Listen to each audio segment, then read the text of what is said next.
Bateman. Here. Pathetic. Here. Babcock. Here. Brown. Here. Ward. Here. Randall. Here. Malcolm. Here. Reed. Chesbro. Here. Church. Here. Buck. Here. Tabor. Here. Russell. Here. At this time, I will ask Legislator Ted Jarrett to lead us in the invocation and pledge allegiance.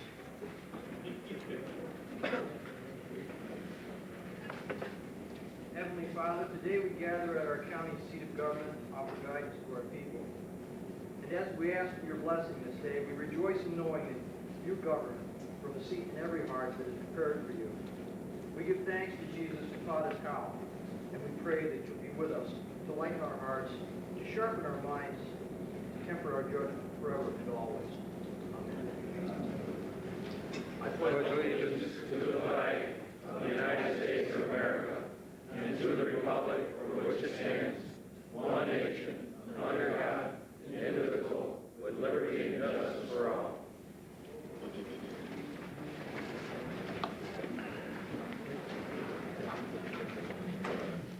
Could someone please make a motion to accept the minutes? So moved. Hold on. This is the minutes of the public hearing and the meeting of May 11th. So moved. Motion has been made by Legislator Walker, seconded by Legislator Boynton. All in favor? Aye. Opposed? Motion is passed. At this time, I would like to announce that a special event is taking place. I think it's today. We have a member who's become a year older.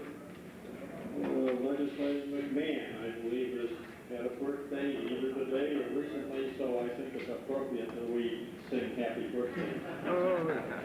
Maybe he should lead us off. Happy birthday to you. Happy birthday to you. Happy birthday, dear Jim. Happy birthday to you. He's 50.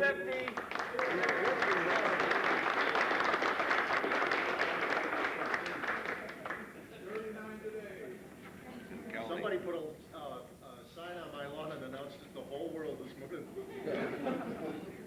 Okay, this time I'd like to offer the floor to the introductions of visitors and members of the public who wish to speak at this time, and I believe Howard Rose would like to get. Did you want to? I don't know if this is the proper time to bring it up, but I think Marguerite had a birthday this last week too. We haven't sang her happy birthday. Well, we better. Happy birthday. Happy birthday to you. Happy birthday to you. Happy birthday, dear Marguerite. Happy birthday to you.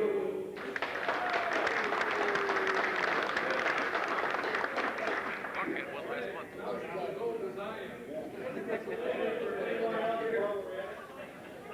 You better try another one. About three more. Okay, I'd like to offer the floor to the introduction of visitors. I think we'll do that first.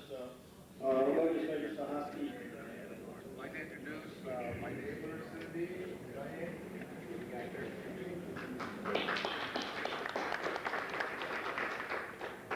Legislator Buck. Chairman, I introduce Supervisor Howard Rose, John Brown. Howard is the candidate for county legislator. Legislator Beckwith. Mr. Chairman, I'd like to introduce the May family. If they please stand up here from Hannibal.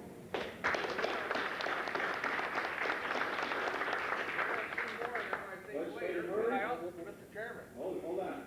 they do this to me all the time. Mr. Chairman, I'd like to introduce Bob Simmons. Bob Simmons is our town supervisor out there. Bob is candidate for legislator this fall. Okay, thank you. Legislator Bird.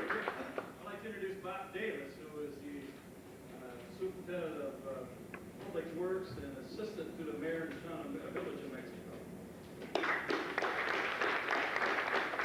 Legislator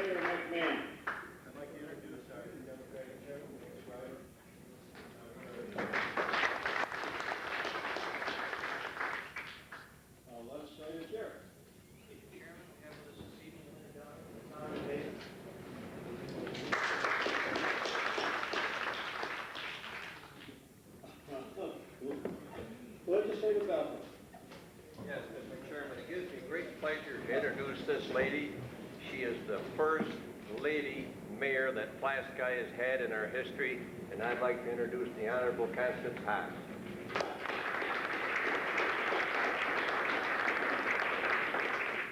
Legislator Chesbro. I'd like to introduce Barb Dix, the county historian, our town.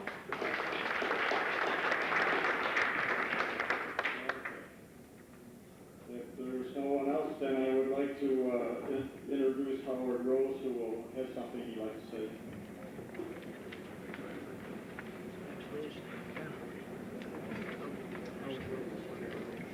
I'm here this evening because I'd like to put an end to a rumor that's been circulating that I believe many of you legislators have been hearing. First of all, a few months ago, as you know, we had a meeting in the town of Bonney concerning the county-run incinerator, and at that time, there was no one from the county to represent the county at our forum, although 11 legislators did come, and I want to thank you all publicly that attended for that. But at that meeting, a statement was read by Legislator Brown about the county's position, and at that time she stated that the press club was planning to have a forum of their own. And apparently that never happened. And the rumor that's been circulating is that the reason that never happened was because Dr. Paul Conant could not commit to coming that night, which is absolutely untrue. I don't know why it didn't happen. It was not myself or Dr. Conant that canceled. It was either someone from the county or the press club. So I just want you to know that we were prepared to come to the meeting that night to discuss the issues with you, and our purpose was not to get into a heated debate with the county on this issue, but to offer alternatives to it and have some discussion that might be productive as far as showing you that there are other alternatives to operating a solid waste management program in this county that is more environmentally sound, friendly, and also more economically feasible. So I am still open to the idea of a forum, and I think it should happen soon before you get into your budget, because you may need to know some information before you get into that budget about incineration before you proceed. So my invitation is still open at the county level here to join us in a forum, and I hope you'll take us up on it. Thank you very much.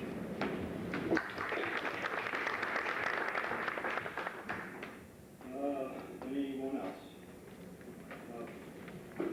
Cindy Gagnon.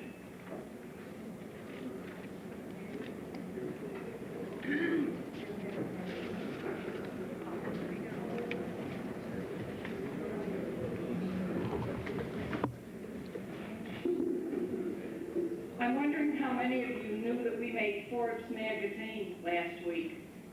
NIMO was going to go down. What's interesting is that you might like to know, a town that I used to live in, Governor, is going to kick NIMO out. And Norfolk, and Ogdensburg, and Brazier, and Canton. And they've done their study. They don't want you anymore. This is for the benefit of the public, because the Syracuse newspapers haven't been reporting it. And when I was in Governor last night, which was quite an accident, and guess who I chose to sit behind? Niagara Mohawk.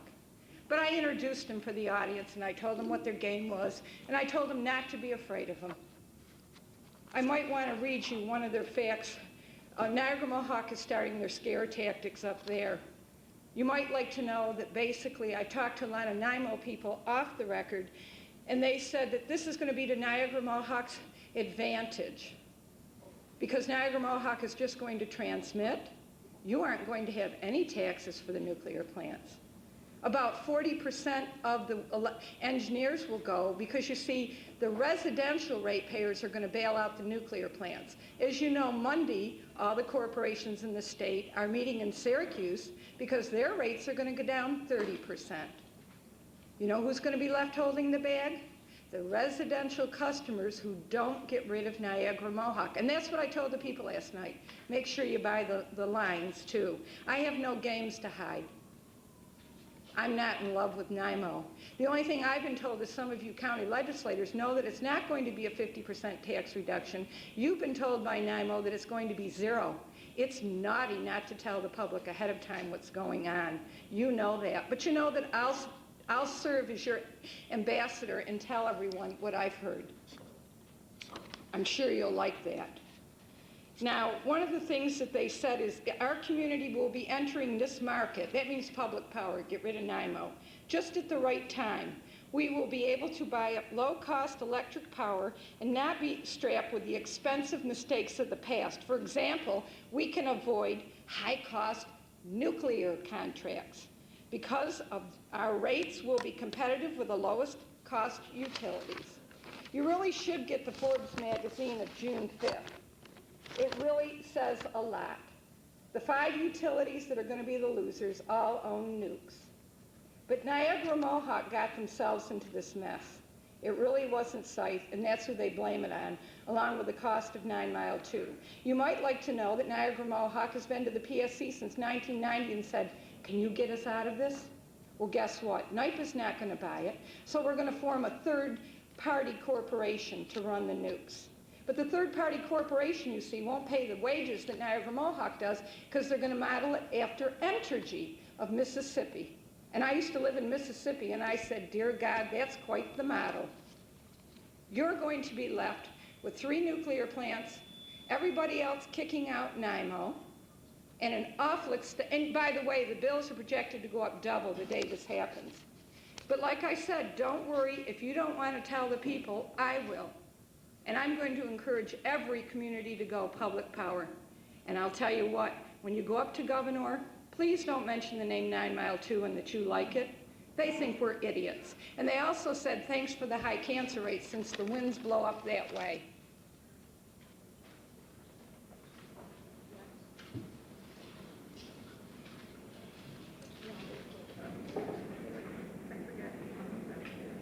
Yeah, are you,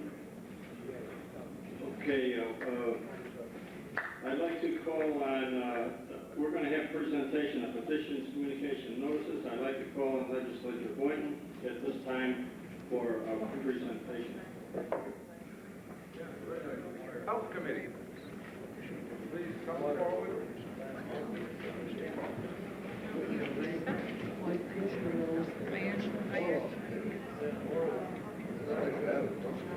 And Mr. Rose and my girl, what's your name now? I have a pet name for her, but it's Natalie Jones. I don't want to embarrass her.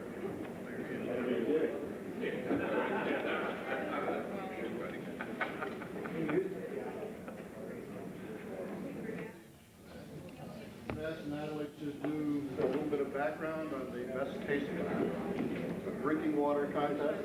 It's our 5th annual, and then we're going to do the presentations of the awards to the winners. Each year, the CDC and State Health Department promote these drinking water contests throughout the state. And we started this 5 years ago, as Steve said.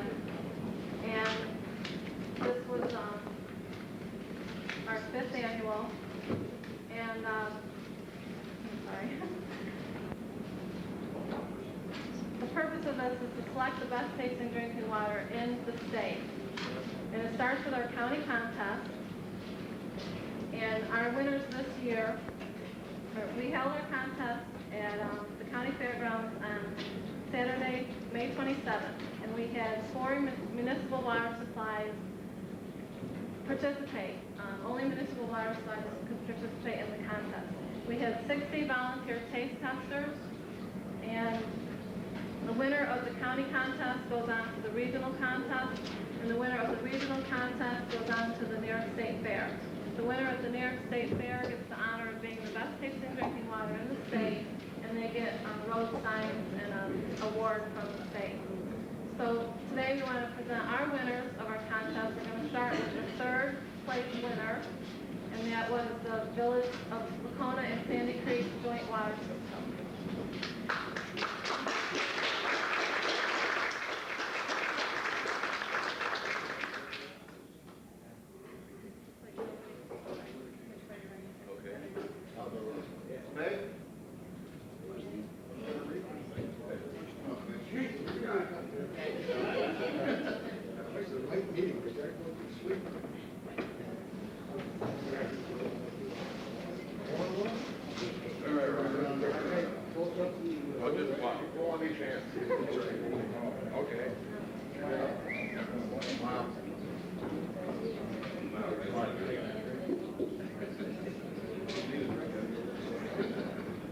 Legislator Sykes. Lasky would like to say that. Not now? The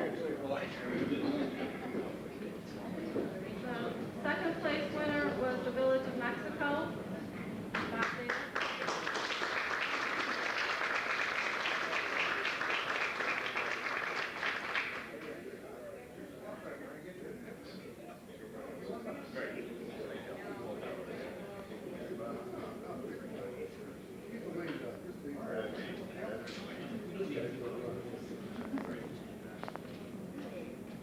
Davis.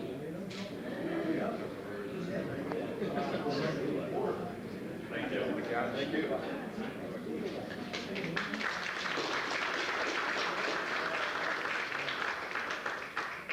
the first place of this year's drinking water contest, the Village of Flagstaff, for the second year in a row.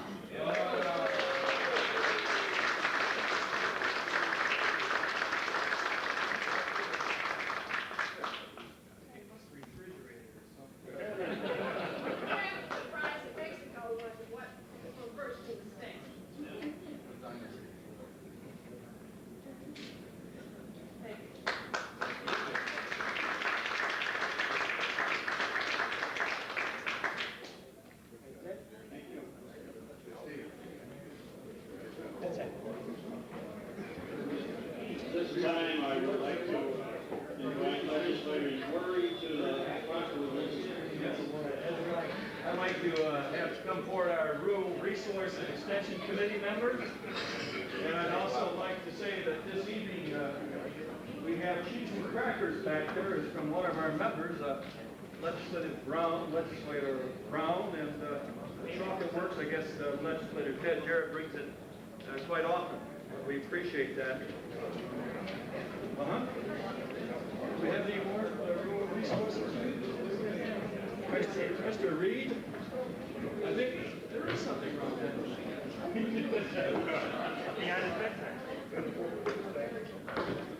I would also like to have come forward Keith Severson, who is the dairy cooperative extension agent from the Oswego County Cooperative Extension in Mexico.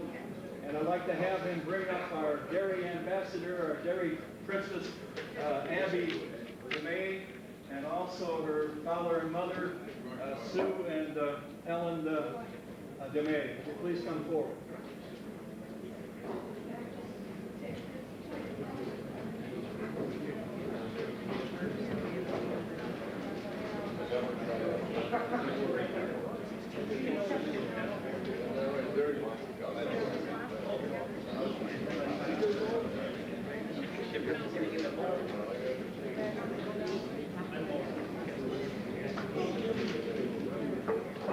I'd like to ask Marguerite Lincoln to read the proclamation, please. Proclamation proclaiming June 1995 as Dairy Month in Oswego County. Whereas June is the month when nature bestows upon us her most nearly perfect weather, and whereas milk is nature's most nearly perfect food, it follows that June is the most fitting month to celebrate Dairy Month. June is the start of summer, when everyone appreciates the ease and convenience of the whole gamut of good dairy foods. And whereas June is the time to enjoy to the fullest all the mild products whose vitamins, calcium, and minerals contribute so much to health and vitality all year long, therefore we hereby dedicate this glorious month of June to the delicious idea of eating dairy foods every day. Therefore, we also set aside the month of June to pay tribute to the nation's vast dairy industry, 1/6 of the nation's farm economy, whose daily work and dedication contribute so much to the nation's health and prosperity every day of the year. Therefore, we propose a salute to milk, the beverage that has helped our children grow taller, our young adults become more vigorous, and our senior citizens to enjoy the longest, most productive lives in the history of the world. Now, therefore, I, Frank R. Church, Chairman of the Oswego County Legislature, on behalf of the entire legislature, do hereby proclaim June 1995 to be Dairy Month, and to encourage all citizens to enjoy milk and other dairy foods, and to urge civic and business organizations to cooperate in this observance in public and in private, in order that we may enjoy improved health and increased prosperity.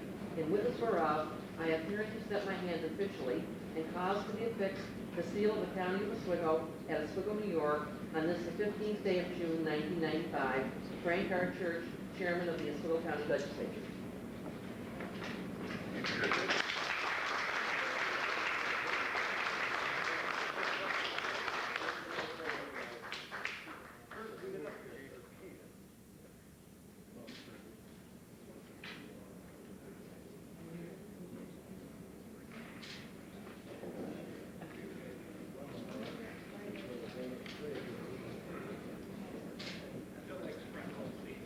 Hey, good to see you again, Dan.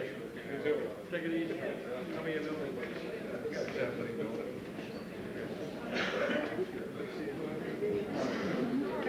I think that ends it just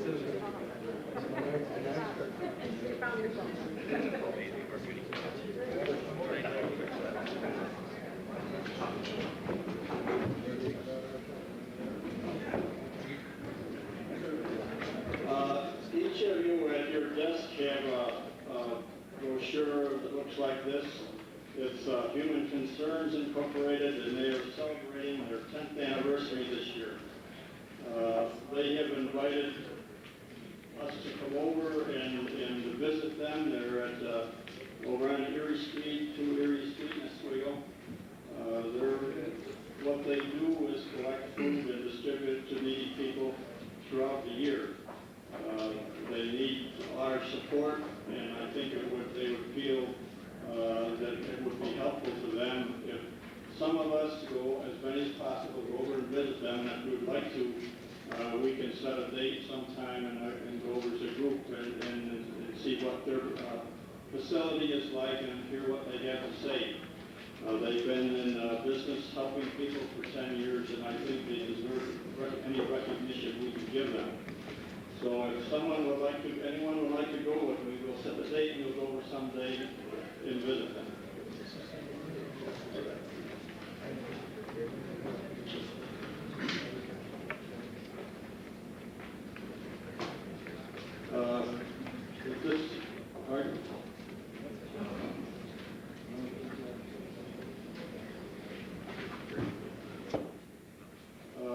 Under reports of town and county officials, I'd like to call on Legislator Ward, please, at this time.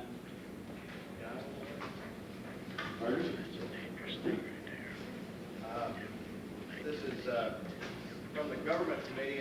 We have placed on each of the desks here today 2 handouts. One regarding the resolution which was put on the floor last month and referred to Government Committee regarding a pilot payments on Maddening. And we have spent the last 30 days doing a considerable amount of work looking into this. We are not at this moment prepared to bring a resolution to the floor. We need to do some more work. We have been in contact with the state. Both Senator Wright and Senator Sullivan would like to come up and address the committee. They're trying to set that committee meeting up.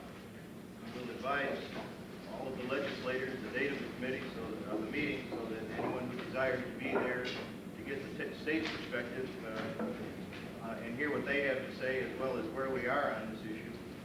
It is our position at this moment that we would like to bring a resolution to the floor which we all feel comfortable supporting. And we are getting some information which is in conflict with itself from the same people in some instances. It's just that I would prefer to see us, when we have a resolution, to have one that we are comfortable with. We would hope that we could do that by next month. The other thing is, on your desk is the final draft of the revised committee structure based on the efforts of the Government Committee to reduce from 19 committees to 9 committees for the legislature as seated the 1st of January. We would like you to review this.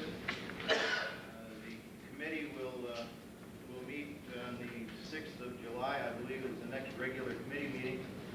We would very much like to have everyone come, or anyone come, give us your input, because we would like to have a resolution on the floor at the July meeting to review and accept this proposal.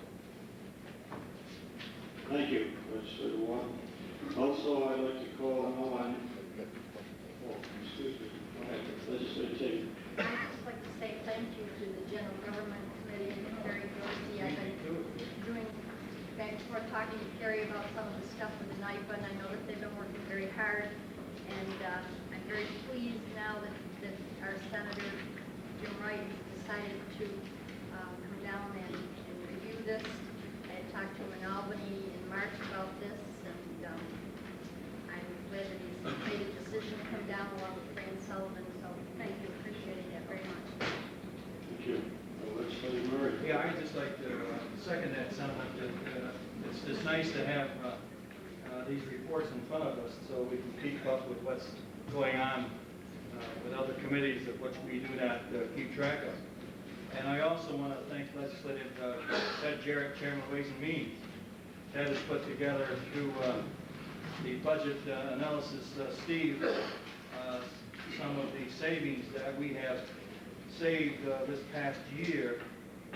And I was a little apprehensive, I was sort of doubting at one time, have we saved this much money? But he did present me with a list of things that are taking place or are going to be taking place, and I want to thank him for that in the committee. I also, on the second thought, I'd like to also ask about what's happened to the privatization of the airport, and also the what's going on with our car policy within the county. I know we got one report, and I haven't seen anything since, and I think it'd be a good idea if whoever's in charge of that, that chairman of that committee could come up and put something on our desk. You asked for reports of special committees at the moment. Okay. They are ready. Legislator McMahon. Mr. Chairman, I'm very pleased that the Government Committee is taking charge of this issue with the Power Authority. And I know that we've passed resolutions before, and we've talked about this, and there's many of us in here that are concerned about this issue. And we in the minority are willing to help in any way we can, because we know in Albany that it takes two to tango down there.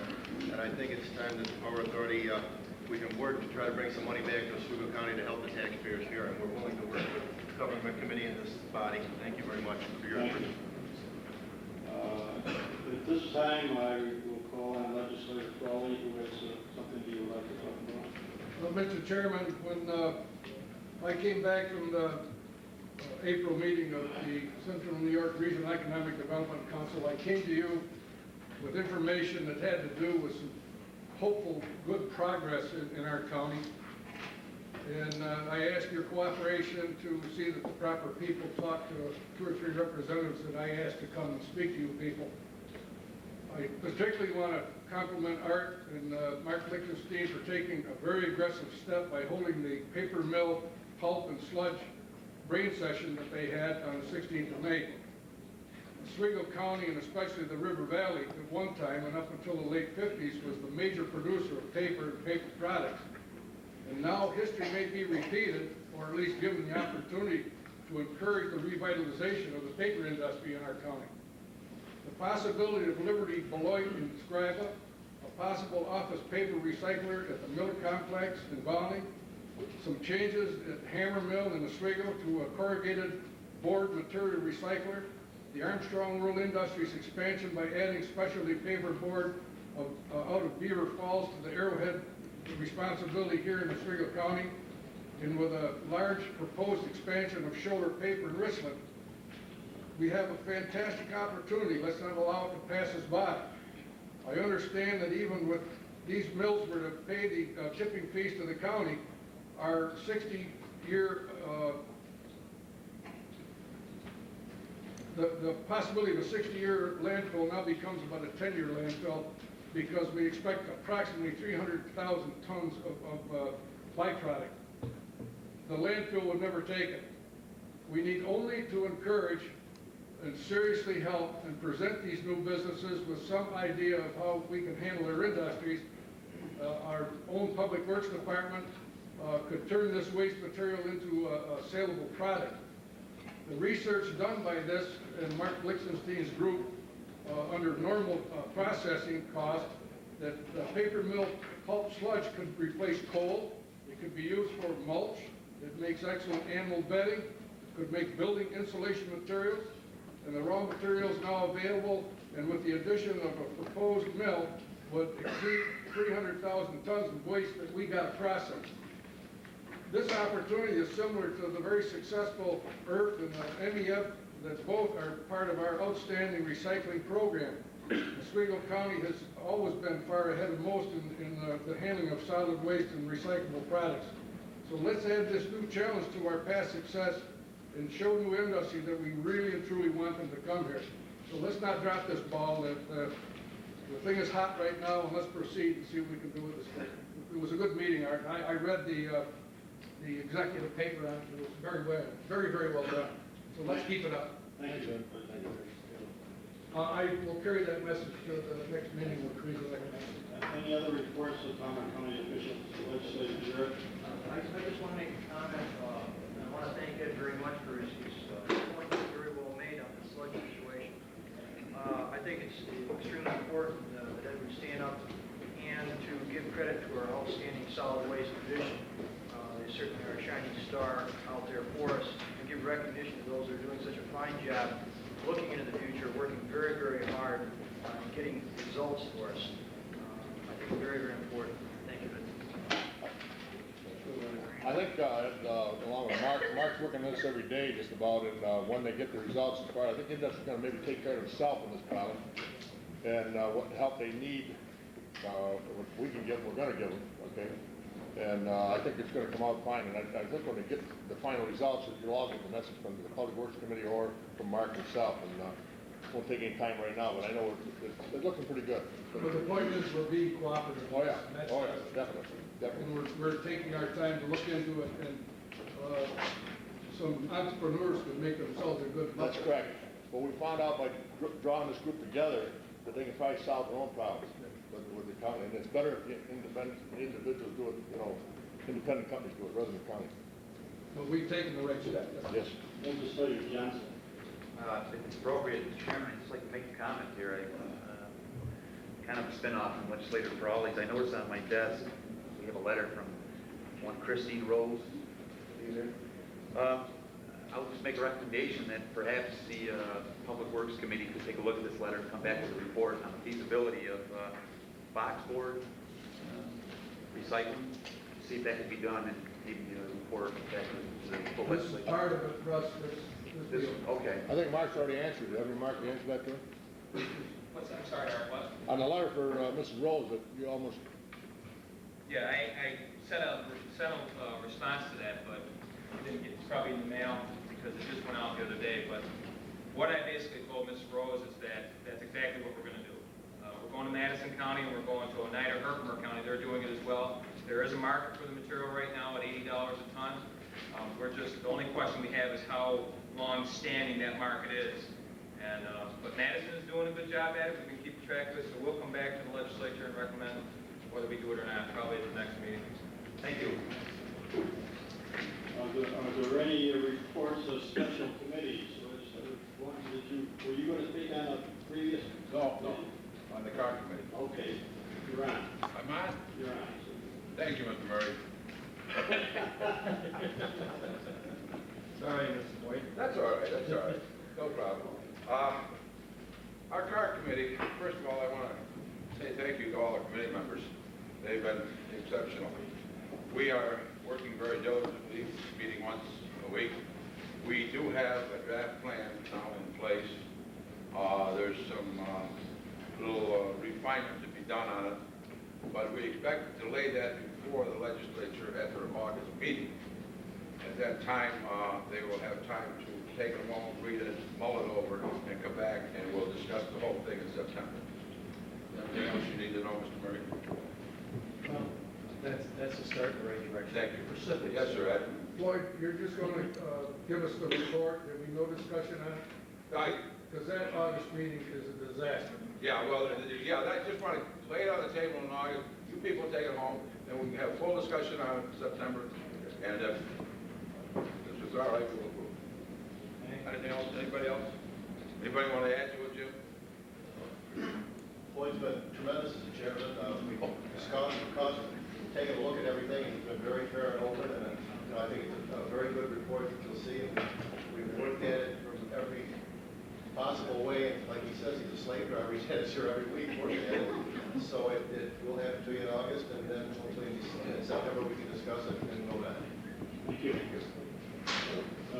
Legislator Tabor. Just one other comment on that, I think that we've all sat around and tried to, this chair is fair, and Roy has been exceptional in keeping us in line. Boy. Yay, boy! Yeah, I'd like to say something pertaining to the car committee. It has taken a long time, but in order to do justice and to be fair to our constituents as well as the employees themselves that are involved in this, it has to take this long to do the job properly. And I think the committee as a whole has been doing just that. Thank you. Thank you. Well, you guys are great. You're a nice account. Mutual Admiration Society.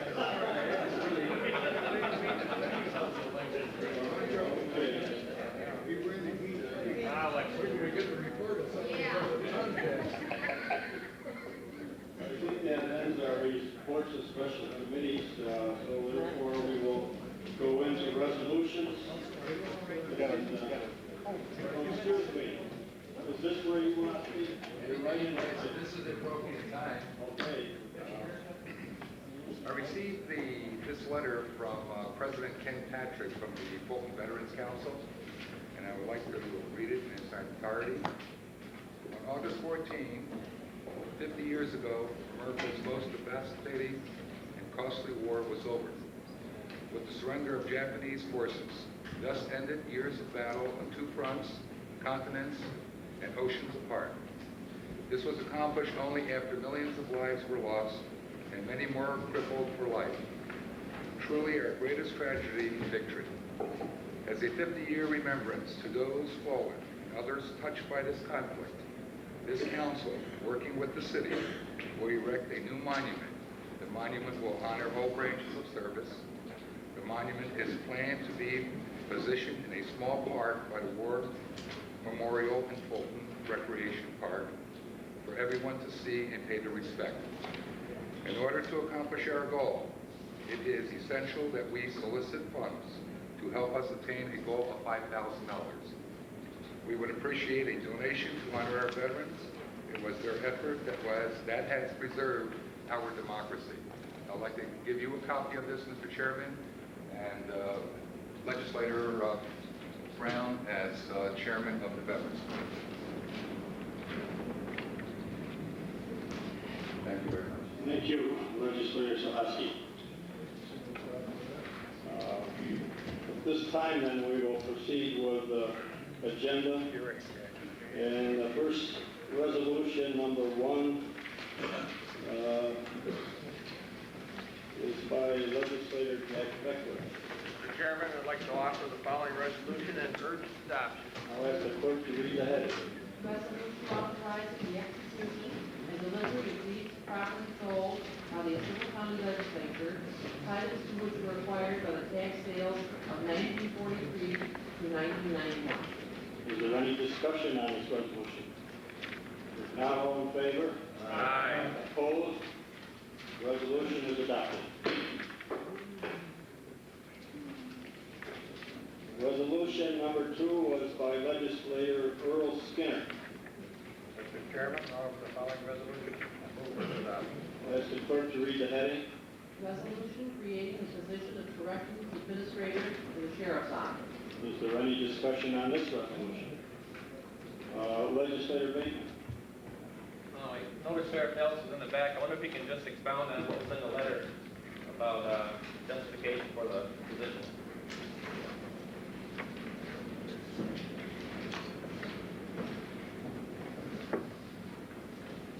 This is a position that we started working on this new facility in 1988, I believe it was. Our consultant recommended, and we, during our studies, that we have a position of correction administrator.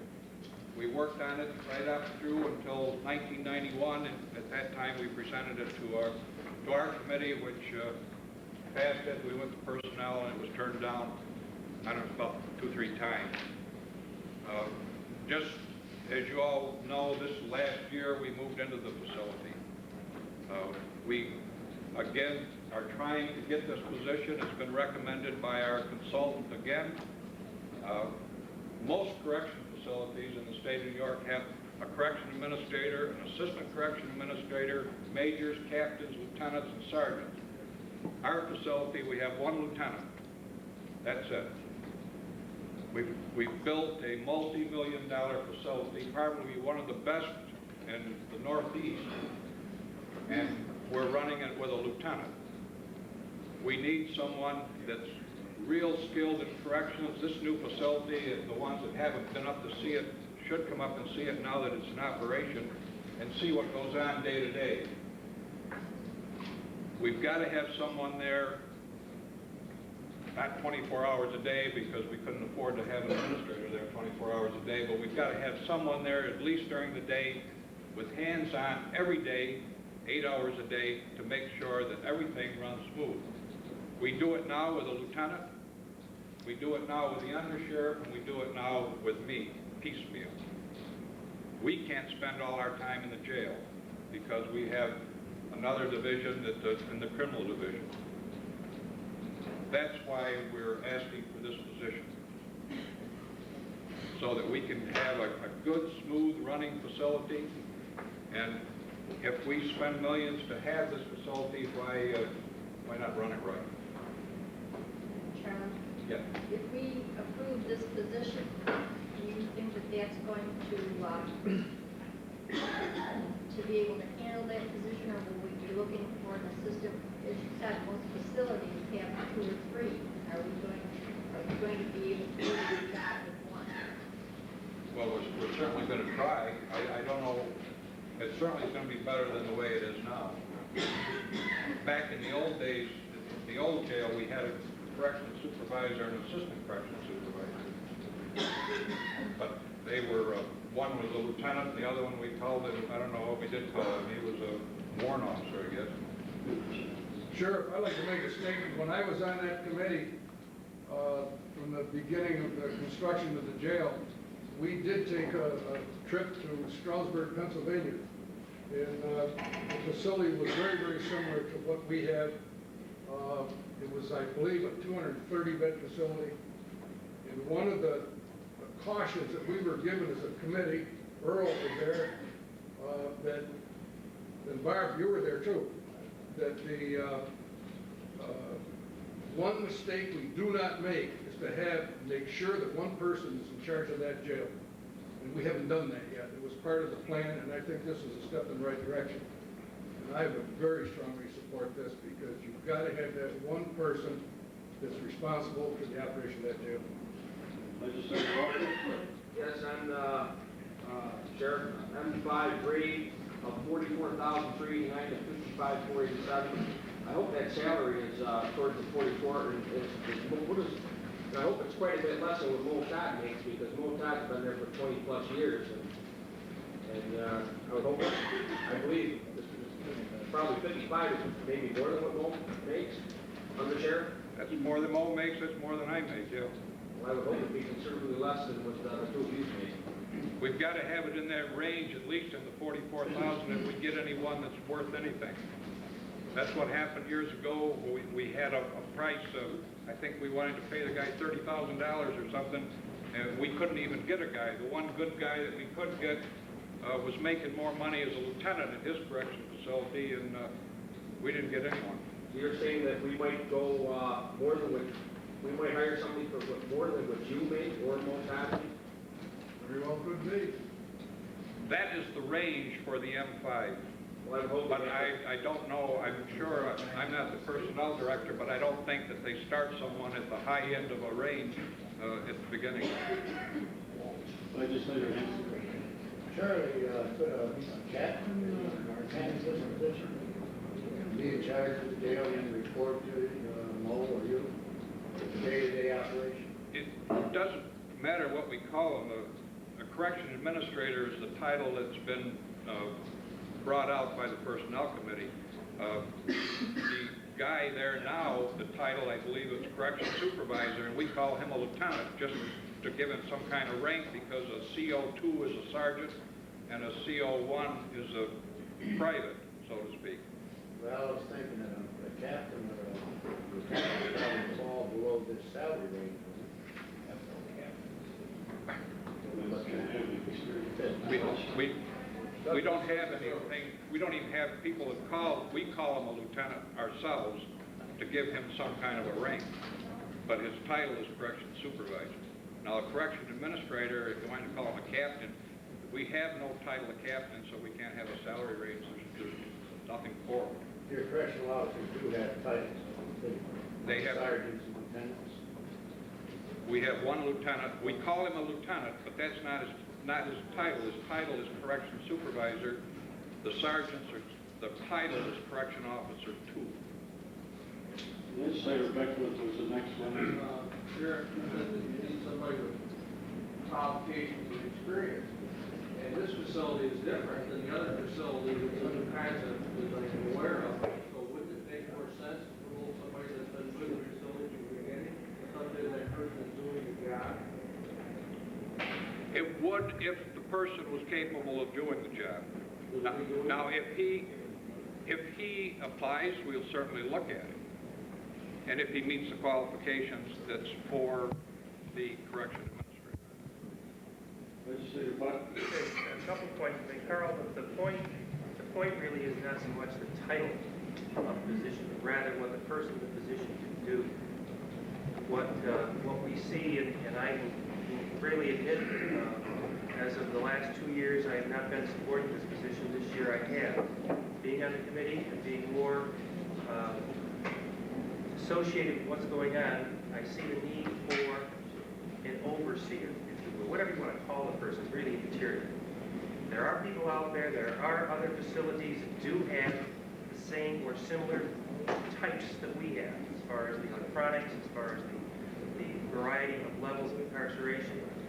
So there are people out there who have experience with facilities similar to ours. We really, in my mind, do need someone in there that has that overview. We cannot continue to keep spreading one or two people so thin where they're disjointed as far as what they do as far as the other positions, other things that we do in this county. We need somebody in there to make sure the mechanics of the place works and the personnel of the place works, as far as I can see. So I fully supported this both in committee and personnel these last this year. Legislator Walker. I'd like to have some clarification from Peter Seifel, please, if he's in, on the pay scale. Peter here, Seifel. Well, I think we did discuss that in committee too, and I would say to you that the committee's direction, the sheriff is being polite, said in no way do we want to see someone hired that makes more money than the sheriff. Absolutely. And I would tell you, I couldn't see any legislative committee who would allow that to happen. I mean, you've got to set a range. There are ranges. You do have to have a range in the personnel scheme of things. That is correct. However, I would tell you, I'd be very, as a committee member, very reluctant to vote for anyone with more money, making more money than sheriff's commissioners. Absolutely. Legislator Johnson. Sheriff, as it stands right now, are we understaffed in the jail? Understaffed in the jail, we are at our limit now. All that we have been approved to have, we're full. We've got all the positions filled. And the only position in our plan that we're missing is the correction administrator. Wasn't there a state recommendation when we do this as well? I don't know if I think so, that the state came in, they're more interested in the staffing, the people that watch the inmates, than they are the management staff. But our consultant that we've had ever since said we need one, right. And I feel we need one. We would free up the position now held by the lieutenant, and we would have one particular body, an expert, or very close to that, administrative duties that would oversee the entire process exclusively to administer the jail. That's correct. Legislator Brown. Yes, Sheriff. When we were down at Stroudsburg, the gentleman that was in charge of most of the men also called training sessions on a regular basis, sometimes every day, for the persons that were dealing with staff. Is this covered in this position? I don't really understand what you mean. He was in charge of the training? Yeah, but if they were having problems with staff, they would have meetings to reinforce the training. So that they interacted correctly with the prisoners. So is this the position that takes care of that? This is a position that would oversee to make sure that was done if there was a problem, yes. He will oversee the entire operation of the jail, including the men, including helping, telling me exactly what we need down in the jail as far as for budgetary, to make out the budget and that type of thing. Plus, he would be a disciplinarian that would take action if there was a problem with one of the correction officers. Wait a minute, I think Legislator McMahon had his hand back up. The undersheriff, is his salary range around 46? We were discussing it, is it around 46? I believe it is, yes. I'm not sure exactly what it is. Considering hiring somebody, here, first up, something probably under that 46. So we get the lower end of the scale. That was the thought of both the public safety committee, and I think that was the thought. If it says this when we talked about it personnel. Can you attract? Do the best you somebody can, and that try way? it. I mean, there's nothing as a. Whereas that guy from Pennsylvania came up here shortly after we were there because we asked him to come up. He was single. I don't know whether anything ever came of that or not. I don't think our salary level was high enough to attract him. Oh, yeah, no, there was, their pay level and ours is totally different. Legislator Bateman. So this new administrative position then would make sure that all the procedures are followed correctly, and it would free up the lieutenants to take care of the corrections officers themselves on a day-to-day basis. Correct. Somebody else, the new administrator, can worry about all the paperwork and so on. Legislator Costin. In conjunction with Mr. Crowley's question, who did he speak to when he came up here, that gentleman from Pennsylvania? You say he was interviewed up here. Oh, I don't know if he was interviewed, Joe. I know he did come up. Did anybody ever ask him to come up? Yes, we asked him. You were to come there up. at the meeting in yourself, Sheriff. Weren't you supposed to ask him to come up? No, Charlie wasn't with us. Interview? No. No, he wasn't with us, He came Joe. up here at the request of the Voorhees Associates, I believe, just to see our plans, to see the way that the jail was being built at that time, I believe. Well, we talked to him down there. We were almost guaranteed he'd take that job if we offered him the money that he wanted. Well, I never knew that he was being offered a job, or I had no idea what kind of money you were going to offer him. And the consultant was a gentleman that made the final decision on it. What happened after that, I don't know. I know he did come up. Well, I know it was up here too. He was up here. There was also a guy from Boulder here. Yeah. Carolyn, what was the personnel department's justifications on not approving this position? Was it because you weren't open, there was not a need for that? I have no idea. There was Mayor, several reasons. another question, I couldn't hear the question. I'm sorry, what was the justification of the personnel department for denying it? Was it because we weren't, we didn't have the, Okay, I think what you're asking is why, when I was chairman of personnel, the personnel committee turned it down? Is that your question? well, whoever, I don't know. The best I can recall, I didn't know you were, but that's all. yeah, the best I can recall, it was turned down about 3 times, as Jordan Ellis said, and every time he brought it in, we never had a date of when that building was going to be open. If we had hired this gentleman or person 3 years ago, they'd have been online, and they wouldn't have had a building to work on or a duty to do. So, Next, the other thing was, he also asked for many correctional officers. We didn't give it to him at that time, we gave it to him when they got time to train over the building. They would have been online for 3 years, and they didn't have more prisoners to watch. We didn't just say no to any stuff, we looked at it for a long time. The personnel committee never talked with this gentleman in this other state you're talking about. I have no knowledge of it. okay, so what you're saying is because they weren't open, but now it might be a different. Well, and lastly, we had a corrections supervisor the last time he was there. We always asked, was he in charge of running the jail? And they told us that he was, and the undersheriff was at that time. We wanted to see him go across the road in that brand new building and see if that man couldn't run that building. They shake at it as well. I think I would agree with Sheriff Nellis if he was to ask for the position. This is the time the building's open now. 3 years ago, the building was open, and it wasn't the right time. That's the best I can recall. If anybody else's personnel remembers anything differently, they can speak up. Legislator Chisholm.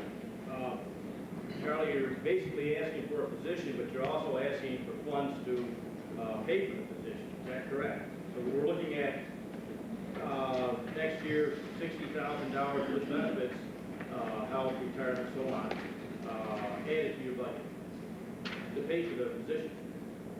I'm not sure, I won't know until the end of this year whether I would have needed it or not. There may be enough money in the budget right now to take care of it. Yep. Any further discussion? Legislator Taylor. Do we have anyone that's in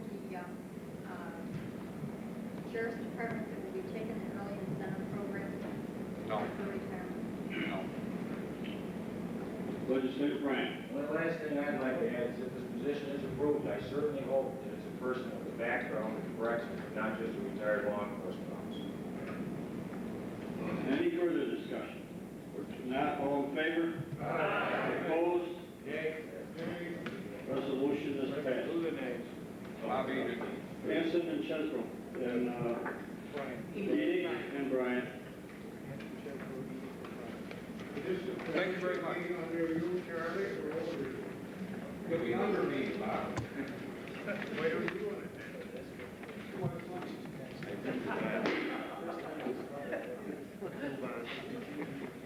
The next resolution is by Legislator Checkney. Is the clerk to read the heading? Resolution providing for tourism promotion in the county of Oswego. Any discussion on this resolution? Not all in favor? Aye. Opposed? Resolution is adopted. The next resolution is by Legislator Russell. I offer the following resolution and urge its adoption. Ask the clerk to read the heading. Resolution establishing revenue and expenditure accounts for the Fulton and Oswego Corridor Community Service Program, Probation Department. Any discussion on this resolution? Not all in favor? Aye. Opposed? Resolution is adopted.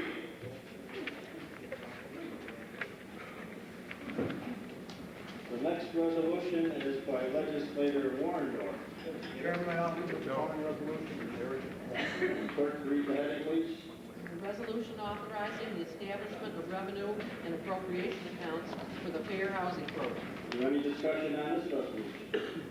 Not all in favor? Aye. Opposed? Resolution is adopted. The next resolution is by Legislator Sahaski. Mr. Chairman, I offer this following resolution and ask for its adoption. Ask the clerk to read the heading. Resolution authorizing increase in mortgage tax allowances for necessary and reasonable expenses in county clerk's office. Any discussion on Legislator McMahon? I would urge my fellow legislators to consider and pass this. This will not cost those that apply for mortgage tax any money. What this will do is allow us to recoup those costs in the department, and we won't be sending it to Albany.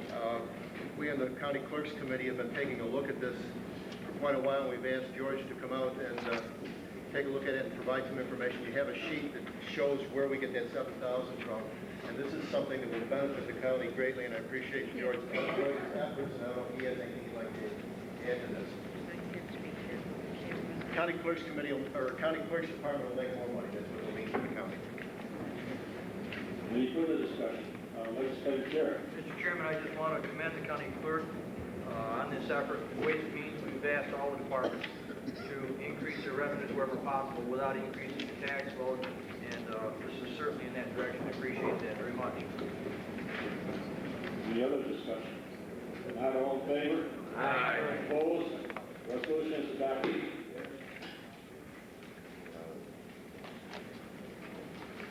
Resolution number 7 is by Legislators Babcock and Jarrett. Chairman, I offer this resolution urge its adoption. Ask the clerk to read the heading, please. Resolution establishing capital project number 34, Records Retention Center. Any discussion on this, Legislator Russell? Well, see, on the advisory board for this records management, I would like the legislators to hear a little presentation from George Williams and his staff on what this is all about. Would you like to come up, George?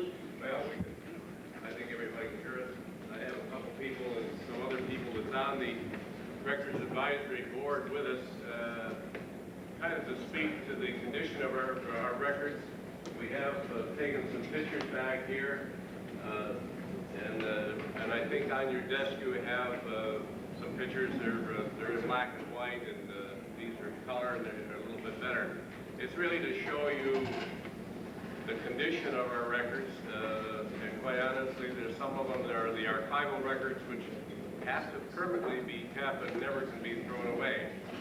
Back in 1987, the state legislature passed a records program. Each county was mandated to, or each municipality was mandated to appoint a records officer.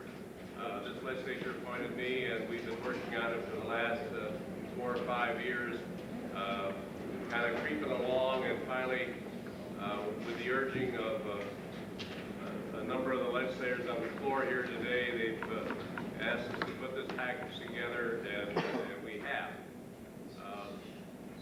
The next thing that was done was to appoint a records advisory board, of which Smokey Ostek is chairman.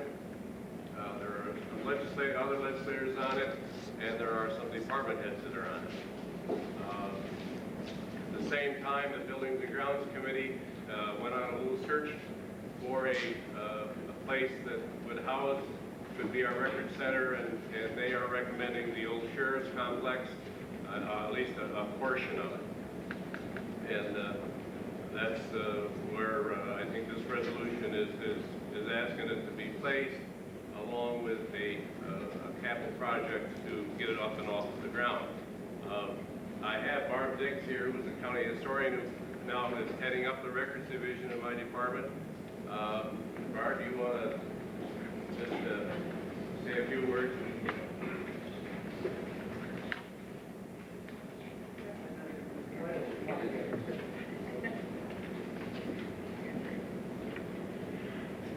Just briefly, what a records management program could and should do, and what it needs to do this is a building. It can encourage the creation of records that contain accurate, complete, and usable information. It can ensure that information is recorded and maintained as efficiently as possible.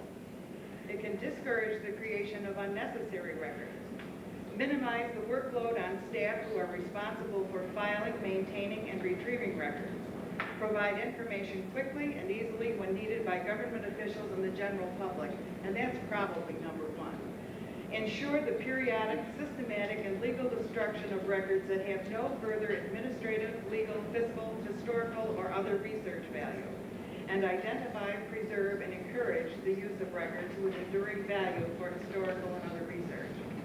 And these are your records, our records, the public's records, and they're very important. You need them when you want to know something about your background, about how something came up. The public needs them, lawyers need them, abstractors need them, and we need a place to keep these.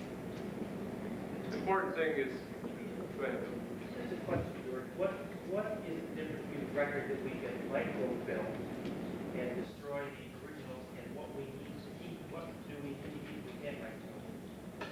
The general answer is that anything that was created prior to 1910 is archival, can never be thrown away. There are some other records that are, for example, records that are produced in the treasurer's office, in the county clerk's office, probation office, DSS. Some of those can never be thrown away.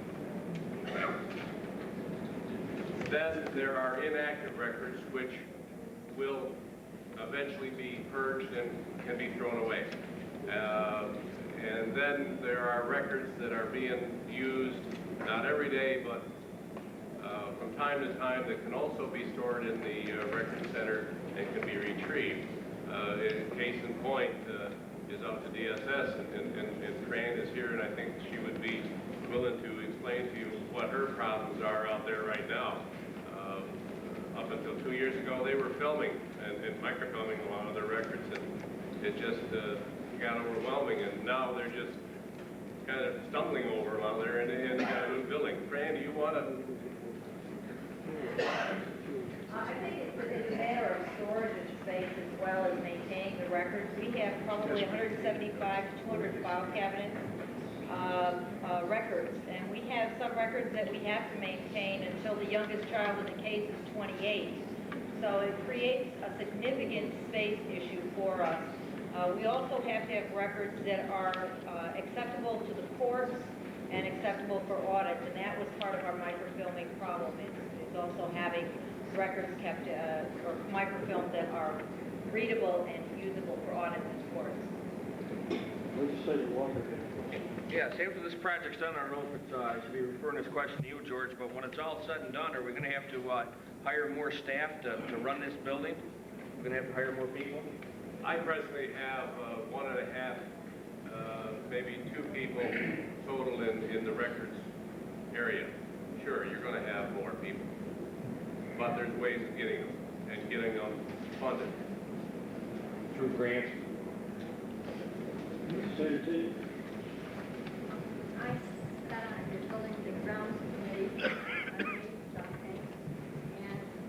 and after listening to George, underneath it, after listening to the proposal and we walked around and took a look at the building, one thing that we did discuss was the fact that this did not have to be done all at one time.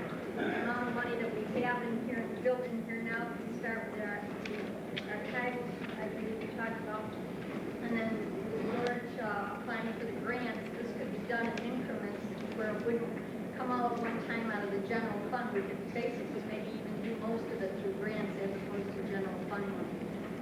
I would hope that maybe we would pass this. Legislator Russell. Mr. Chairman, I urge the adoption of this. We're dealing with some very significant historical records that we ourselves and our children will want to review in the future. This is something that once this is set up and effectively put into operation, our school children will be able to research their heritage. They'll be able to utilize these records on a daily basis. Field trips will be established to do that. I think that's something that the clerk's office has always been willing to work with on there. This is something that's been needed for decades in this county. We have not been able to do this. We've got records that are being destroyed simply because they're not stored properly on here. And again, I'd like to urge the adoption of this. Legislator Estes. There's no further questions. I'd like to move the question. So second that. Motion's made, seconded. All in favor? Aye. Opposed? Resolution is adopted. The next resolution is by Legislator Brewer. We vote on moving the question or vote on the resolution? Vote on the resolution or vote on moving the question? Sorry. Okay, we'll start over then. We had a I think motion to... No, in all fairness to Smokies, because we go through this again and again, if you say, I move the question, that means you have to vote on it. If you just say, I'd like to call the question, that means unless there's no objection, you go right to the vote.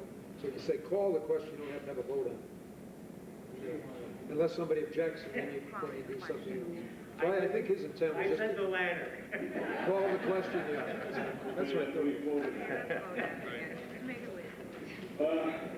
The next resolution, number 8, is by Legislator Brewer. I offer the resolution for adoption. Yes, the clerk can read the heading. Resolution authorizing expenditures from capital reserve project number 22, reconstruction of bridges.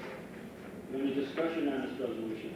Legislator McMahon. I wondered if Mr. Brewer could explain this. We heard it in Ways and Means, and we'd asked some questions in our caucus, so I would somebody explain why we're doing this. I think what it is right now, we've got 2 bridges that we worked on in the last 3 weeks. One was one in Oswego town, we run it $20,000, and the other one was up north, which run about $8,000 to $10,000. And we'd like to have them out of this. And also, we've got $18,200 we put in this bridge rehabilitation plan. Apparently isn't paid yet. That's got to come out of that also. The 2 bridges we had broke down so far, one was in Herbstown, the other was up north. I don't know exactly where. But that's what we've incurred so far. Could you explain why? Because last time we voted on reserve funds, and there was a question that came up in our caucus of why are we doing this for unnamed bridges when we had a reserve fund and the connection with that. We discussed that in Ways and Means. The reserve fund, which you know we voted on last month, for 5 bridges. capital project that comes out of the reserve fund. We thought that possibly that would come out of there, but it can't come out of there. This has got to come out of the fund. All these emergency bridges, unless we have the money in the fund, we're gonna have to wait for it to fix it until we come to the legislature. So we fixed these 2 bridges already out of our funds in the highway. So if we keep taking them out there, we're not gonna have anything to fix these bridges. We'd have to come back, and every time a bridge had a problem, we have to come back to the full legislature. You only spent $28,000. 28 and 18 too. We got 28,000, 2 bridges and 200 and something thousand that, they want to take out here the emergency repair bridge rehabilitation plan, which we had done last year. I'm assuming that's what that was written in there, right, Bruce? We caught that this morning on the highway committee. Legislator Bateman. Where's the $18,000 bridge? I don't know what it is that. What we've done before in other years, we had a bridge capital project. When you had this problem before, that money came out of the capital project. You can't do that anymore. We put the money in the reserve fund, all the money, in order to. I did that. Okay, well, I didn't do it. I mean, you voted on it, I didn't vote on it. Or somebody voted on it. Well, you voted. All right, anyway, it's in there. You got it. We got it. So now, in order to spend that money, you people have to say it's all right. They want to take 100,000 of it to say that if a bridge goes bad, a top falls in, the railing falls off, anything has to be done to it, we can spend up to $100,000 out of that emergency fund to fix it. No more than that. Okay, Shirley? And what I'm hearing is you're not moving this, you're just authorizing $100,000, but it has to be for bridges that are in condition to be done. They'll have the bill, Shirley, and all the stuff that goes to the budget officer and the treasurer to take that money out of it. The money will stay in the reserve until something. Now, these 2 problems happen. We used to, and I'll say it again, they had a bridge capital project, all the money came out of that, and they spent that way. They don't want to do that, they made this emergency fund, which is the auditors want it and so forth. In order to spend that money, you have to approve it. And that's what you're doing. Yes, Mayor. Wait a minute, Legislator Bateman. No. The only clarification I'd ask for is it says up to $100,000 for the county bridge. Is that 100,000 per bridge or 100,000 No, total? 100,000 Total. total. See, We have 4 bridges or 5 bridges. If there's an emergency that takes over $100,000, you just have to fix it and back to the legislator. Anything you spend over $100,000 on emergency is got to come back to the full legislature. Legislator Murray is next. Yeah, I just wondered, our good counsel said that for emergency repairs, but then it goes on to say, bridge rehabilitation plan. What is that? Is that an emergency too? Gee. the rehabilitation plan they have is that you've passed on 5 bridges that they can rehabilitate. A rehabilitation plan is to take the bridges that the state slashes says they got to do something whether you're going to close them, and you rehabilitate them. And you were authorized for 5 bridges to be rehabilitated out of that capital project. Or not capital project, but out of that reserve fund, right? We don't have a capital project. Legislator McMahon. During this discussion, I have another question. Once we start talking about this, $100,000, okay? Let's say we use it all up on certain bridges. Are we going to come back and ask us again for another $100,000? Or is this a revolving, once we set up the 100, once you use out, you put back in, or how does that work? You got to come back. Every time you move money, you authorize money coming out of it. Doug Hart ran it through, or Doug Jack, I want to make sure Doug's over here. what I'm saying is correct. When this is a capital reserve fund, in order to spend money out of capital reserve, you got to come to the floor of the legislature. This resolution just authorizes $100,000, the maximum of $100,000 to be expended out of that capital reserve fund for emergency bridge repairs. If there's no repairs the rest of the year, there's no money comes out. If it's more than 100, and they want to spend it out of that reserve fund, we've got to come back and pass another resolution for an additional amount of money above that $100,000. What did we do in the past? We had a capital. It came out of reserve fund, it pays out the bridge fund. Is that right? Yes. Now we can't touch the bridge fund because it's reserve fund. Legislator Hanson. Well, I don't have a problem with this, but I just want to remind the legislature that when this was talked about last month, putting them into reserves, some legislators were concerned about a catastrophe and not being able to get the money out. And at that time, it was explained that if we had a problem, catastrophe, you didn't have to have an emergency meeting. Bridges or whatever would be fixed, and the money can be transferred in next meeting. That's what we're doing. Like I say, I don't have a problem with this, but it seems like now we're transferring it ahead of time. This No. isn't even a catastrophe. It would be a catastrophe. These have already, some of the work has already been done, if not all the work on these two bridges, is that correct? Yes, that's correct. So, this is to It's more than that. replenish Small what's been paid. amount of money. Okay, but it's a catastrophe to the people that live in those areas, because you had to close, on County Route 20, you had to close that bridge, and I forgot which ones, you have to close 2 bridges, okay? Close them. So, it makes a difference to the school buses, it makes a difference to the people that are traveling them roads when you close the bridge. They went ahead and fixed them. And this is only giving you authorization to spend up to $100,000, fix anything like that, keep them open. If you go over that, you gotta come back to this legislature and get some more I authorization. guess what I meant, supposing one of our major bridges went out, All right. you know, a $2 million bridge. Well, then you gotta come back to the legislature and get that. We'd have to have an emergency meeting. Call the question. Martin? I'd like to maybe amend this to say aggregate, and that would take care of all of it, or It doesn't have to be accumulated. amended, it says total expend up to $100,000. Okay, the question has been called. Right, somebody can object, that's why you move it. If after somebody objects, then you could say move it, but you test the waters. That's all we're doing is testing the waters. Call the question. Try it one more time. It's a million what, on the cap, $1 million, it's 2? Close to $2 million, though, I can't remember the exact. So, fine, that answers my question, thank you. Okay, all in favor? Aye. Opposed? Resolution is adopted. Next resolution, number 9, is by legislator Boynton. Clerk will read the heading. Resolution authorizing budgetary modification, Health Department. Any discussion on this resolution? Not all in favor? Aye. Opposed? Resolution is adopted. Resolution number 10 is by legislator Boynton.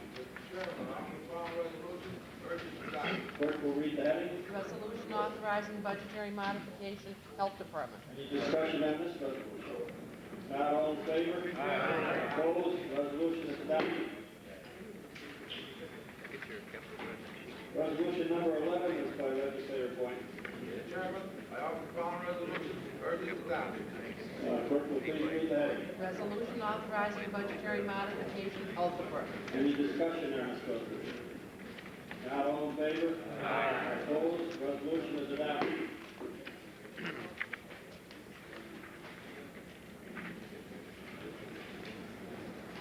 Resolution number 12 is by legislator Chetney. I got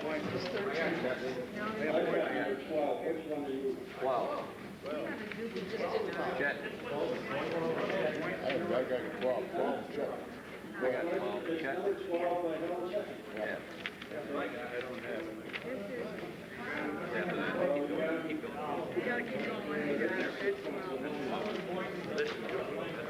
Okay, there's 12. All right, I got it.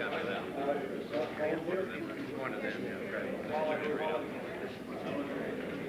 Legislator Chetney. Where's she?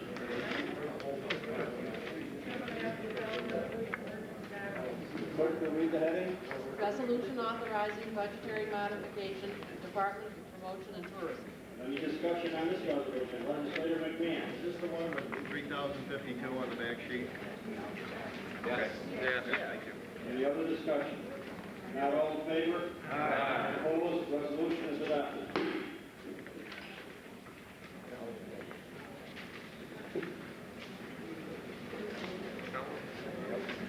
The next resolution, number 13, is by legislator Chetney.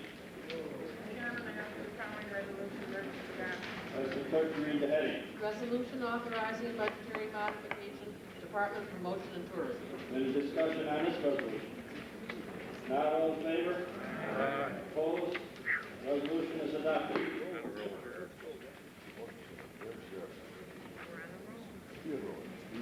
The next resolution is by legislator Theodore Jarrett. Chairman, I present the following resolution, move for its adoption. I'll ask the clerk to read the heading. Resolution authorizing budgetary modification to Treasurer's Office. Any discussion on this resolution? Not all in favor? Aye. Opposed? The resolution is adopted. Move on, Mr. Agenda on bus issues. So just a statement, Mr. Chairman, some of our mail packets just had a duplicate resolution on the EI mental health grant on there, so that's for the confusion in our packet. So just a duplicate. Okay. All in favor of this resolution? Aye. Opposed? Resolution is adopted.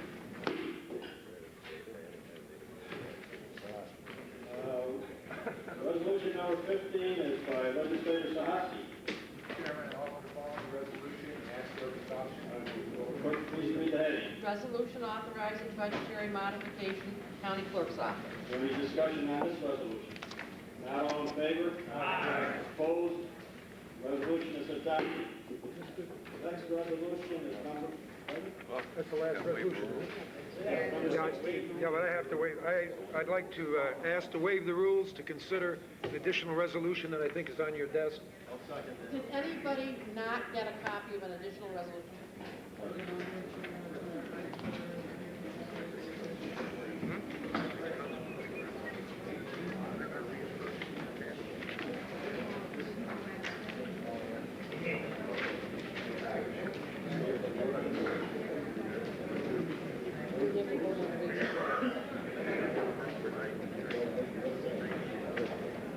the motion has been made to waive the rules for an additional resolution.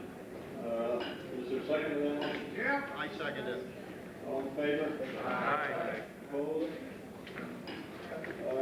The next resolution will be number 16 by Legislator Clayton Brewer. Have the following resolution adopted. Urge that. So clerk, read the heading. Resolution authorizing Oswego County to file application and to enter into a state contract for a state grant and aid for household hazardous waste collection programs. Any discussion on this resolution? Will somebody explain this? Legislator Beck. Go ahead. No, I got later, Mark and Mark, would like to talk on this later on after this. We'd like to have some more discussion.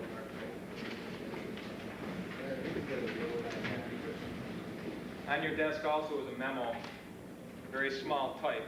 I apologize for that, but I can get it to fit on one page that way. So that relates to this resolution. This resolution, we just, I guess, since the state budget passed, we just got a notice today that there is a new grant program at the state to partially pay for household hazardous waste events. But the interesting thing is that it's also a reimbursement grant. So if you remember, our last events were in 1993, and in this memo, I think it says they cost us a total of $184,000. So what we wanted to do is, we just typed this up at 4:30 today because this grant program is a first come, first served. So what we want authorization to go ahead and apply for reimbursement for the 1993 household hazardous waste programs, and they'll pay up to 50%. So we could potentially be looking at $90,000 revenue. It depends on how much money they have available, but that's the most money we could get from the state. And I have a feeling that if we pass this resolution and I plop this in the mail tomorrow, that we'd probably be the first in line in Albany for the money. So that's basically what this resolution is, and it's not typed officially like you usually get it, but that's why it was kind of a last-minute thing. And it didn't go through Ways and Means Committee. I already talked to Ted about that. Mark? How does that come to you, from DEC or who? Right, this is a DEC-run program. And what would happen is the money would just go into the, what do you call it, the unappropriated fund balance, or back into the general fund. Yeah. I just want to say thank you for picking up on these, because it's a lot of fun. Actually, this is one of my staff people, Orly Ashley Marks, that brought this to my attention this afternoon. Legislator Brown? Would this include some of the freon that we are trying to recycle too? No, this is just, remember those collection days we had? That's all it would be for the paint and the chemicals. Yeah. Legislator Hanson? Yes, I support this, because I'm concerned where this material would end up if the county doesn't take. Question, are we going to have one this year on our own? I think that's the constituents asking. Right, that's what question. Legislator Brewer wanted me to answer that after the resolution. Legislator Bateman, you have a question? You have a question? You all set? Everybody, Legislator Brewer? Mark, one question I'd like to ask. if we get this reimbursement now, does it have to go back in the general fund, or is it something we can use if we ever decide to do what you're going to discuss after this? General fund. County attorney says general fund. That's what come out of it. Thank you.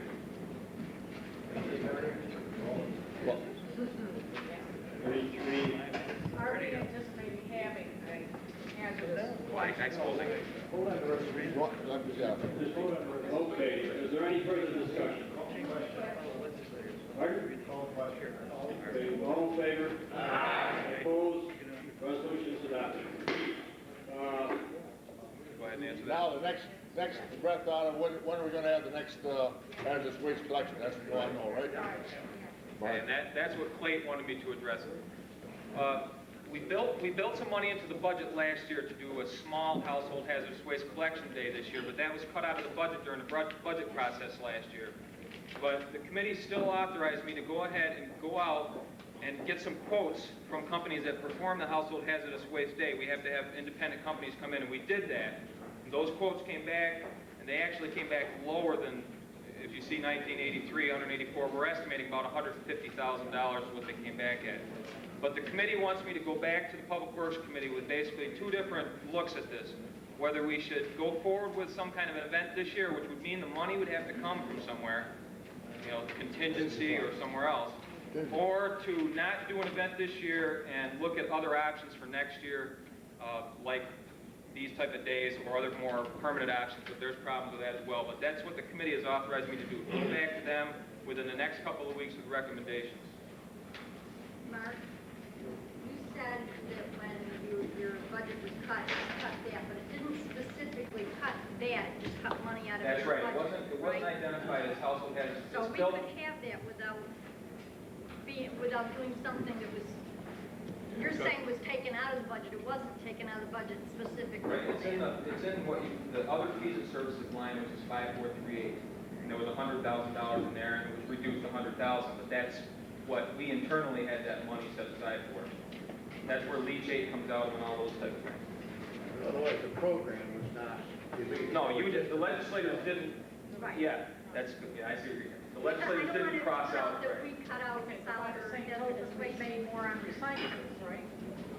Right, that's what I was just asking our So we have recycling. a surplus fund there. Take money and get something. Legislator, Yes, Mark, you mentioned the committee and yourself, you're going to see if maybe you're going to have a hazardous material day or not this year. I'd like to suggest, and hope to think that you will have, because I've had constituents in my area that are very in need of one, and they said if we don't have one, we will dispose of them in another way. So I would strongly suggest and hope we do have one. And when did we get rid of our hazardous waste 3 years ago? They have an independent company come in, and they recycle the paint, they recycle batteries, some of it has to go to special landfills and other locations, but they take it and they deal with it as hazardous waste. I see they said that the South Carolina's going to open back up for... That's radioactive. That's That's not. Mark, is there a potential to have a reimbursement of this, maybe like if we do it this year, next year, there would be a grant to? Right, I asked Orly that question. The question is, can we apply for this? We already approved this motion. Can we go back and apply for more money if we haven't met this year? And the answer is yes. How strongly would they look at our application because we just got money from them? I really don't know. But yes, you can apply right away. Legislator Bateman, I'd just like to echo what Steve said. Legislator from the city, a lot of times when I go around and knock on people's doors and say, well, why do we have to have legislators from the city? What do you do for me? This is one of the direct benefits that they can see their county tax dollars go to when they can dispose of these hazardous waste materials. And I would strongly support the committee to support this. I did is there any further discussion? Legislator Johnson? I haven't had an opportunity to read this entire letter, but, and me in here, do we have to have people that are certified, or employees that are certified in collecting this hazard waste? Or no? The cost, the reason the household hazardous waste program is so costly is you hire trained firms to come in, and we are not allowed to touch any of the material. We give them the building, we will supervise the lines of traffic, but we can't touch any of the stuff. We can't even unload it from people's cars. These are trained hazardous waste employees from these independent firms. So it is not county people taking the material. If any of you went through, you would see a lot of people get upset because they see me standing there and not helping them get the stuff out, but I could not legally take the paint out of their car. So we wouldn't be doing that, okay. Thank you. The answer to your question is yes, you gotta be trained and certified to touch the stuff. And our people will be trained? No, we don't have anybody for that.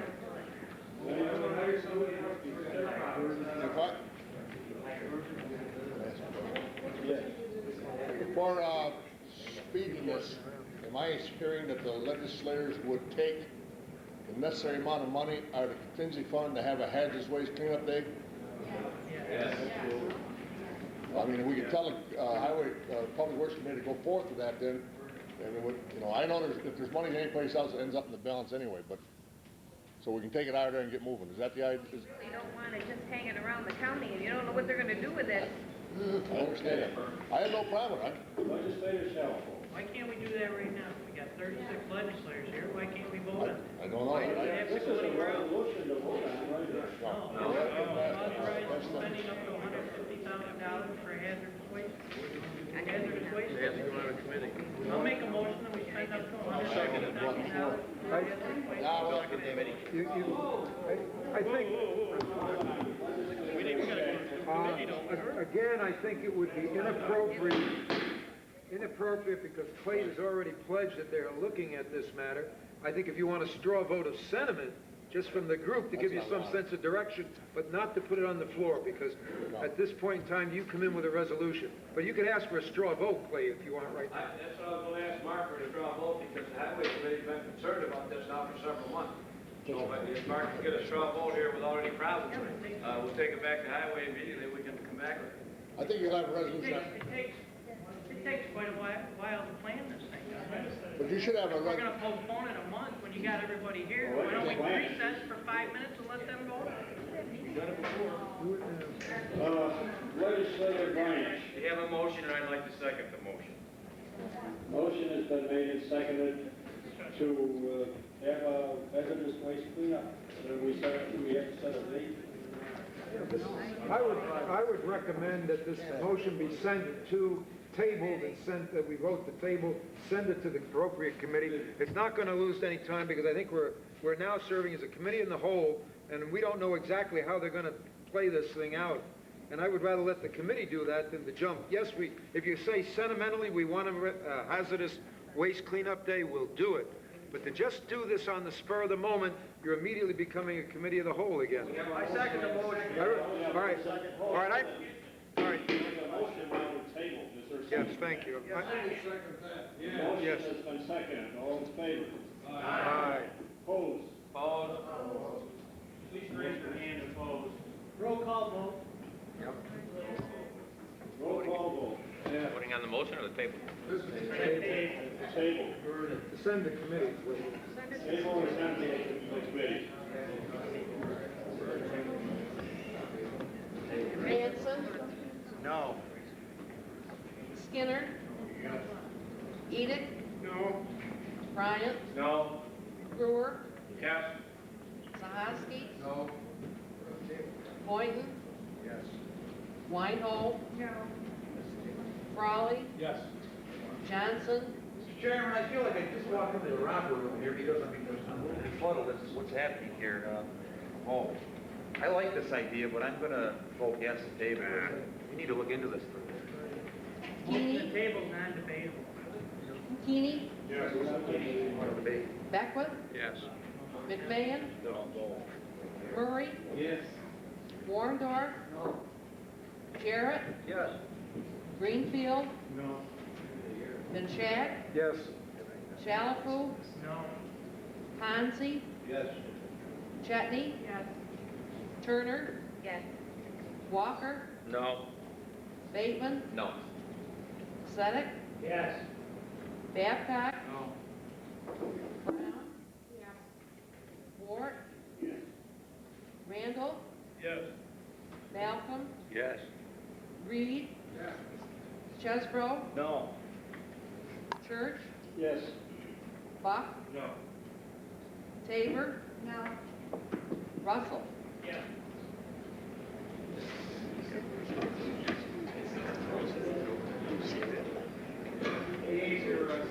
94.37, the nays are 523.34. The motion to table is passed. Now, could I ask at this point for a straw vote so we can still register? We never did. Is that all right, Clay? Yeah, I love that. Okay. Then could we ask the chairman to ask for a straw vote? No, this is a straw vote. The motion was made before to go right ahead and authorize it. But Clayton has been asking us for a straw vote to give some sense of direction. Now, I would definitely, I'm like you were before, I wanted, but I want the same thing. I want to have the hazardous waste cleanup. And so all I'm saying is to give them some sense of direction, just a quick straw vote, yes or no. That's all. Everybody in favor, does somebody else want to? Just say. Legislator Walker? Just like to say that, speaking for the Highway Committee, we've been dealing with this matter for about 4 months. Mark, as of today, said that he will have a proposal for us in the next couple of weeks.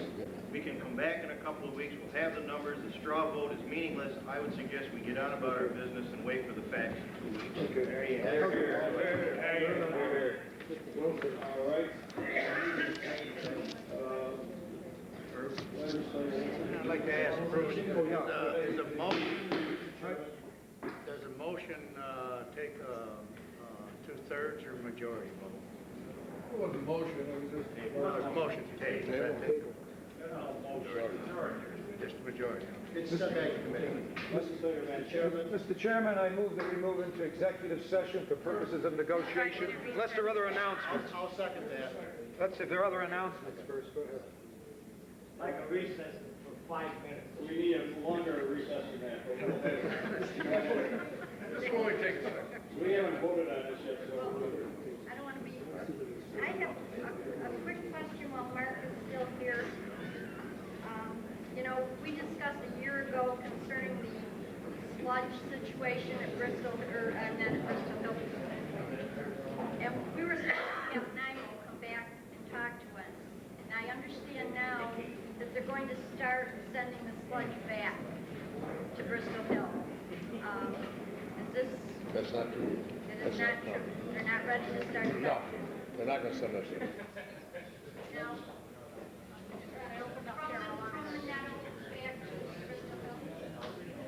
Monetto sludge is not going to Bristol Hill. Monetto sludge is not going to Bristol Hill. It will not be going back. Legislator Walker. Wait a minute, she's still on the floor. I would like to see, we talked last year at budget time of having Treasurer Browse come in and kind of give us a mid-year idea of how the budget is running. I was wondering if we could set that up for the July meeting, possibly. You mean the budget or you mean the end of your balance?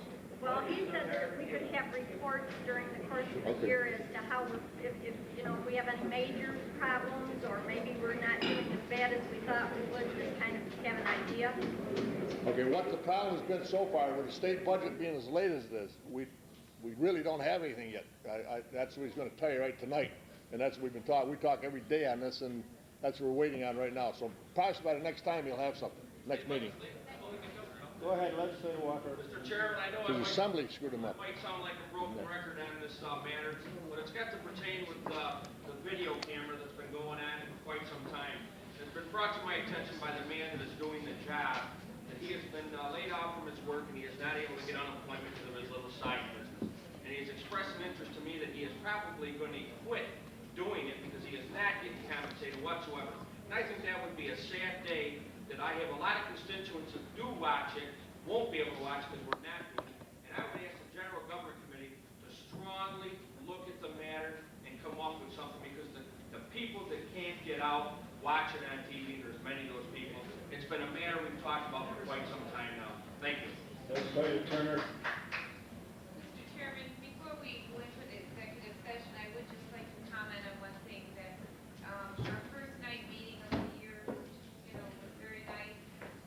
I noticed I was around all night and I noticed everybody managed to stay awake and I think it's great. So we'll have a couple more this year. Okay, we have a motion on the floor. Got it.